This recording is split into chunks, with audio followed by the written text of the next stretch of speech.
1971, the major turning point in Middle East diplomacy took place, the absolutely major one. You can tell how important it is by the fact that it has been totally wiped out of history. There's no reference to it. Even scholarly works refuse to talk about it and so on, but it's there. In February 1971, Egypt, President Sadat of Egypt, accepted official U.S. policy. Actually, he accepted it in an extraordinarily forthcoming way. He accepted it only with regard to Egypt. Didn't say anything about the West Bank or the Palestinians. He said, okay, he would agree to a full peace treaty with Israel in return for Israeli withdrawal to the international border, the pre-June, the border before the June war in '67. That posed a dilemma for the United States. Would it keep its official policy and then bring Egypt into the fold and stand alone and stand against Israel, totally isolating Israel in the world because it refused to accept this? Or would it shift policy and join Israel in rejecting UN 242? Well, there was an internal conflict over it, and Kissinger won out. His policy of what he called stalemate won. Stalemate meant no negotiations, just force. And the U.S. shifted its policy. Since that time, the United States does not call for withdrawal, only for partial withdrawal as determined by the United States and Israel unilaterally. So when the Declaration of Principles states that the permanent settlement is to be in accord with UN 242, that means two things. It means no Palestinian rights and partial withdrawal as determined by the United States and Israel. That's the next stage of the peace process. The next stage is Oslo II, September 1995. As distinct from the Declaration of Principles, this is an extremely detailed document, hundreds of pages of details, and very much worth reading. It's, again, never been reported here, except its existence. But it's worth reading, and you can find, I've written about it if you like, and there's sources about it. That document says a lot of things. It spells out in great detail how the United States and Israel intend to impose their Bantustans settlement, which is what it is. And it does spell it out. So it talks in detail about how Israel will take the water resources and how it will do this and that and the other thing. The Arab states and the PLO are constantly criticizing Israel for violating the Oslo agreements, and they are wrong. There is nothing that Israel can do, virtually, that would violate those agreements. The agreements are written, you take some law student at Harvard and give them an assignment and tell them, write an agreement so that Israel can do anything it feels like. And that's approximately pretty much what happened, I suspect. And that's approximately the way the thing is.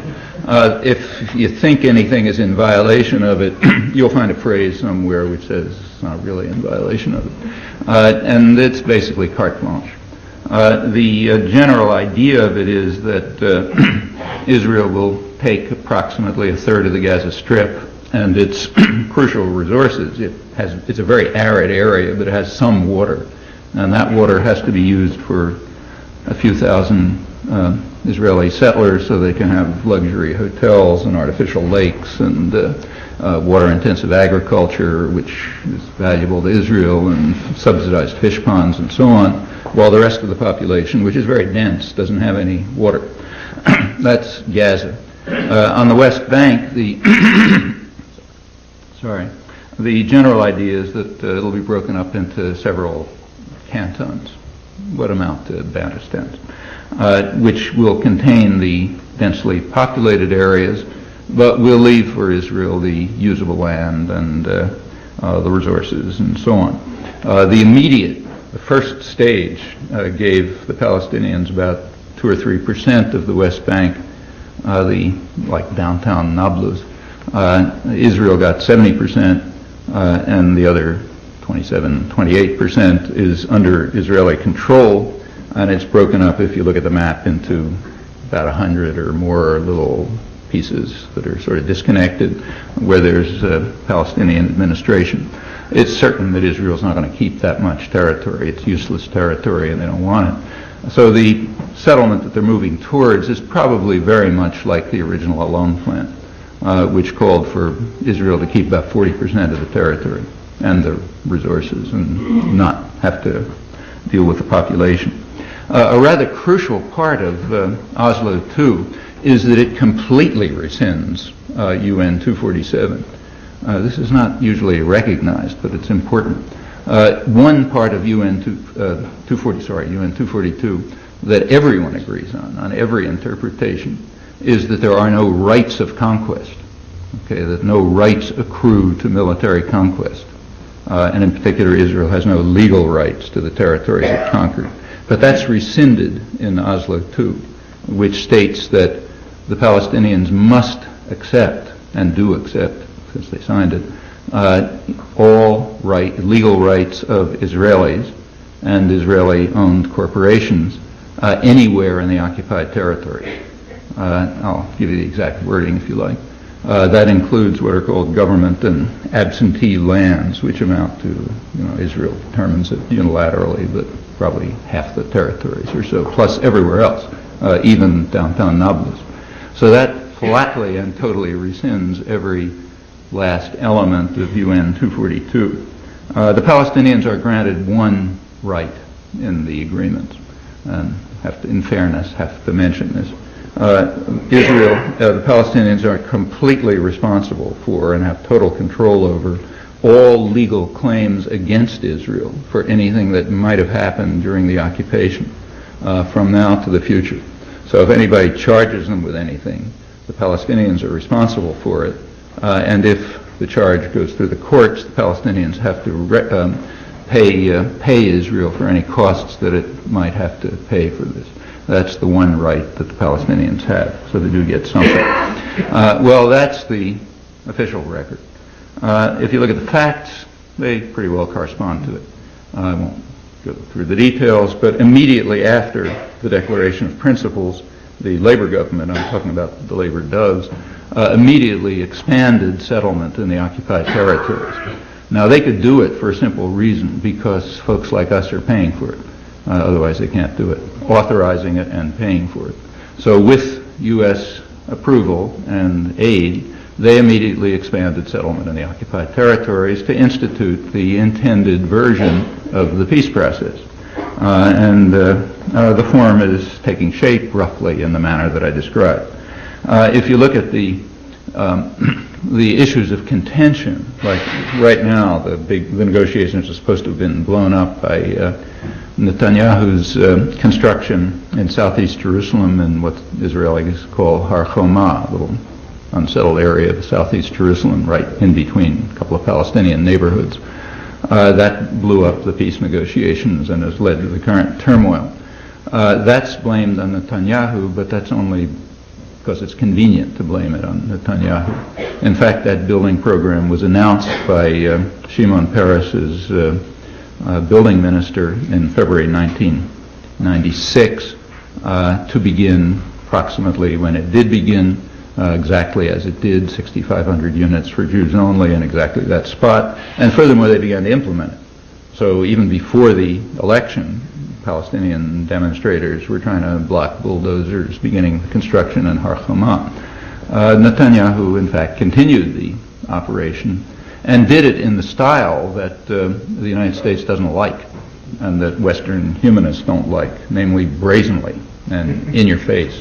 When it was announced by the Labor government, the Labor minister announced, he said, "We build quietly." And that's the point. That's what the United States likes, that's what the West likes, that's what Western liberals like. They don't want to have it presented to them in their face that this is what they're doing. The Labor Party, because of the reasons having to do with its constituency, it's not a party of working people, it's, despite the name, it's a party of professionals and educated people and managers and secular people.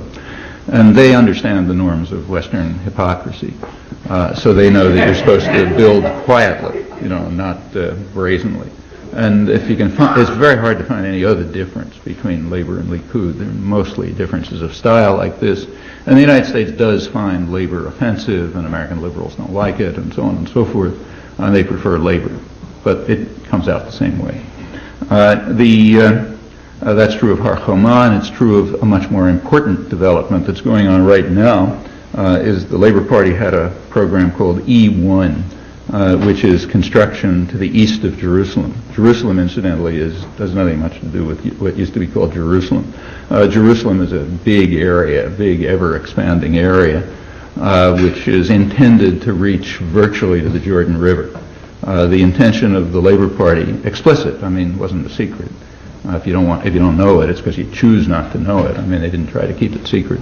Was to incorporate within Greater Jerusalem a big urban settlements that they have set up to the east. The biggest one is Ma'ale Adumim, which goes to within a couple of miles of Jericho. And since Israel's going to keep the Jordan Valley, that effectively splits the West Bank into two dissociated cantons. And the big and important building program that's going on right now, this E1 program, is between Ma'ale Adumim and Greater Jerusalem. It's going to close off the little gap that remains so that it'll then be a continuous urban area extending with the Jordan Valley, essentially cutting the country in half. And there are a couple of others. Well, that's what's going on the ground. You can't argue that it's inconsistent with the agreements. It's consistent with the agreements. It's the peace process, and it in fact implements a kind of Bantustans settlement. It's not so obvious that it's better for the inhabitants than the South African Bantustans were. In fact, it may be worse for the inhabitants, but in any event, you could argue that, but it's more or less the same style. There's another issue which Israeli commentators, and I don't mean Israeli doves, refer to regularly as the central issue in the Israel-Palestine conflict, namely the refugees. What happens to them? Millions of them around Lebanon and Syria and so on, Jordan. Well, what happens to them was determined officially by the Clinton administration in an important move. There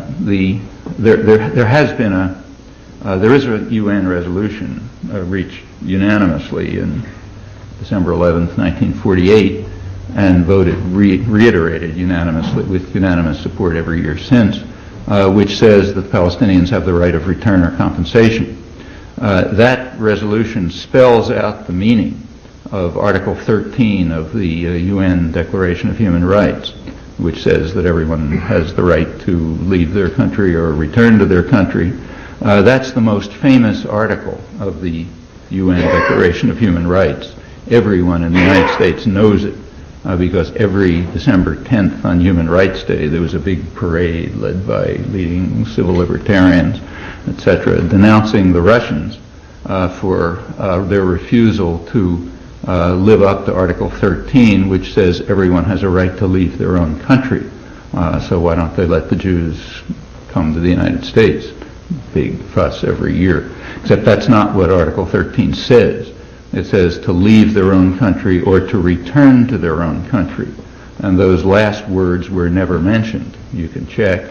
The reason is because the people leading the demonstrations were the strongest opponents of Article 13. They opposed allowing people to return to their own country. The meaning of it was spelled out the next day in Resolution 194, which said the Palestinians have the right of return or compensation. Now, of course, the votes for that were always hypocritical. Nobody was ever intending to live up to it. But fortunately, the hypocrisy's over.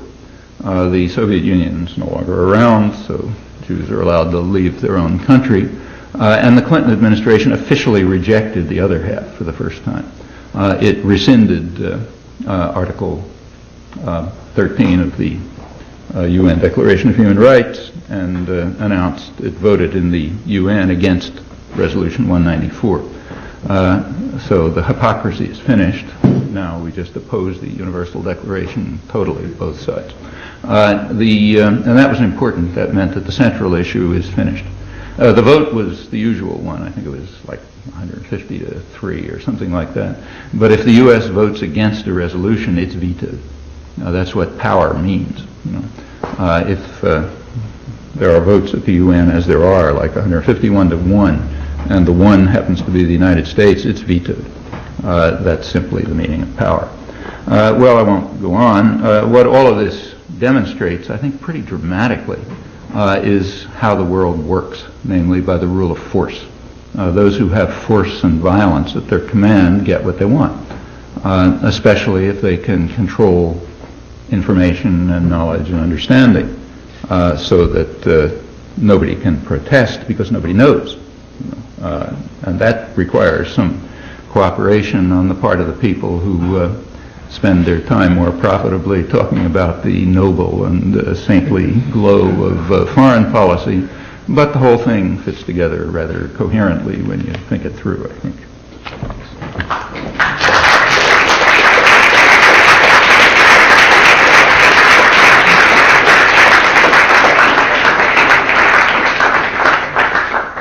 You are joining us at Cambridge Forum, listening to Noam Chomsky discussing the U.S. and the Middle East peace process. I'd like to ask you to continue your analogy to what had happened in South Africa by looking at what is currently, most recently happened in South Africa, in which force didn't win, or perhaps you have an analysis that suggests that in some way force managed to change and won nevertheless. And assuming the former, that perhaps in this case the U.S. will did not work its way because the U.S. will was moving in a different direction, certainly supportive of the prior disposition. What happened? How can that happen in this case? And what might we all learn from the outcome of the South African situation that would be helpful and instructive in terms of how we think about the Middle East? Well, I should say that, as you mentioned, I was in Israel a couple months ago for the events commemorating the 30th anniversary of the occupation, and in fact I had just come back from South Africa a couple of days earlier, so comparison was kind of in my mind. And the first talk I gave in Tel Aviv, downtown Tel Aviv, just after coming off the plane, in fact, I just took a paragraph from a scholarly history of South Africa, standard scholarly history, describing the establishment of the first Bantustan. I just read the paragraph, and everybody knew what I was talking about. I mean, you can't have your eyes open and not know what I'm talking about. But the point you made is correct. What happened in South Africa is pretty dramatic and very complex and very ominous, in my opinion. What's been achieved is remarkable. There's no doubt about it. 10 years ago was the height of the repression. Well, I'll say late. Yeah, about 10 years ago was the peak of the repression. I mean, the African National Congress was not only wiped out in South Africa, but also in the surrounding regions. The repression was very harsh. The repression against white liberals and radicals as well, and blacks, and it really looked like the darkest days of all. A couple of years later, it had fallen apart. And the change that took place is very dramatic. Kind of like what happened, I mean, a little bit like what happened in the Deep South here, where the effect of the Civil Rights Revolution was far stronger than in the North. The North didn't change very much. I mean, the racist patterns remained and everything else. But in the Deep South, like southern Mississippi and so on, it changed a lot. And the same is true in South Africa. So you can walk around, say, Cape Town or whatever, and there aren't visible signs of racist discrimination. You go to a restaurant and there's blacks and whites and so on and so forth. All of that is very dramatic. And you can ask how it took place, and then there's the question what it means. Well, as to what it means, first of all, it's not so clear. For about maybe 90% of the population, nothing's changed. The people in the townships, like right outside the central city, who you don't see. You don't see those people because they're behind walls or something like that. But when you go down the highway, there's a barrier and you don't notice them. But if you go through, which is tricky, you can't do it at night, for example, because there's no lights, there's no electricity in these miles and miles of miserable townships, and they're run by gangs, drug gangs, terrorist gangs. Nobody knows exactly who they are. Some of them are probably hangovers from the old white racist regime, others new ones. So the people are simply terrorized. And even the activists who work there are afraid to go in at night. But they're there, and those people, they've gained nothing. In fact, they're probably worse off, both materially and psychically.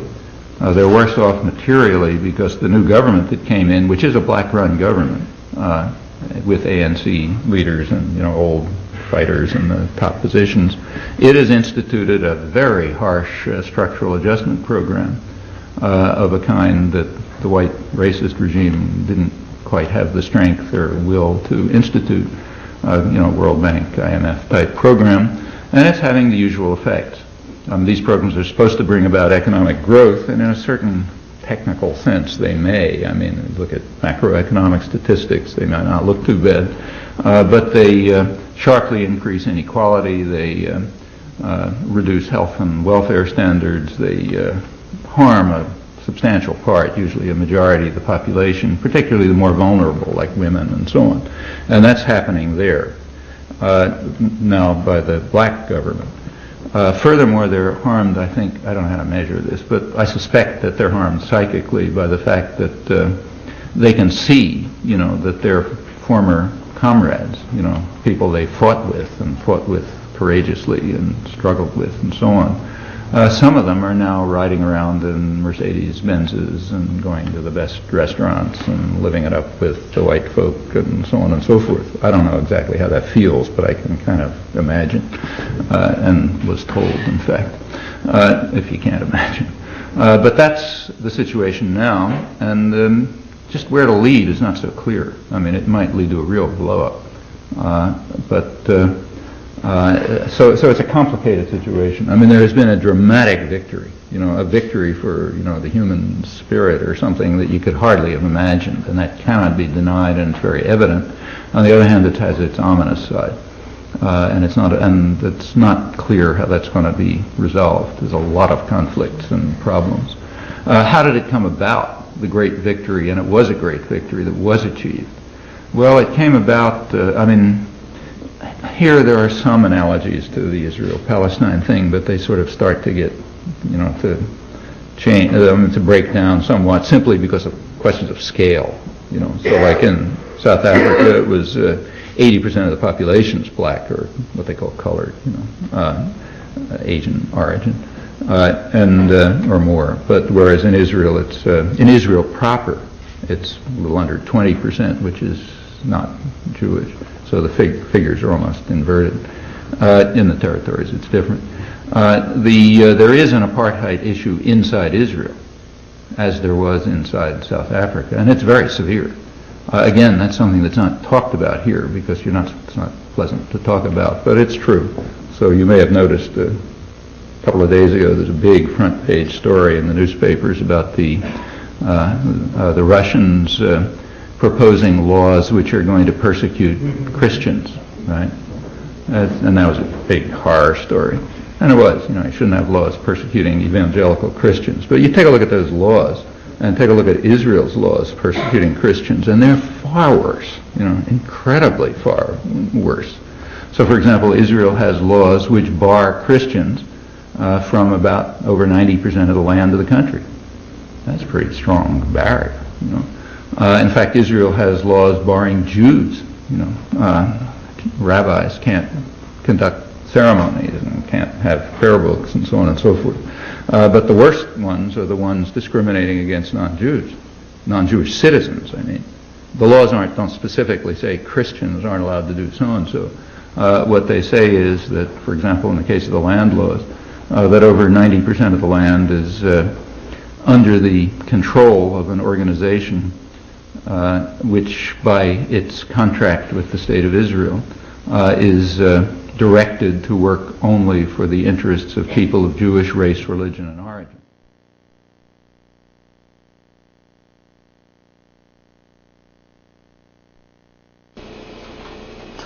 I'm Mark Berzonsky, your host for this weekly program, Mideast Realities, and thank you for watching. If you too are concerned about the situation in today's Middle East and about U.S. policies toward that crucial region of the world, and if you'd like to meet like-minded persons, why don't you come to one of our weekly social meetings? I'll be there, of course. Just give us a call for details.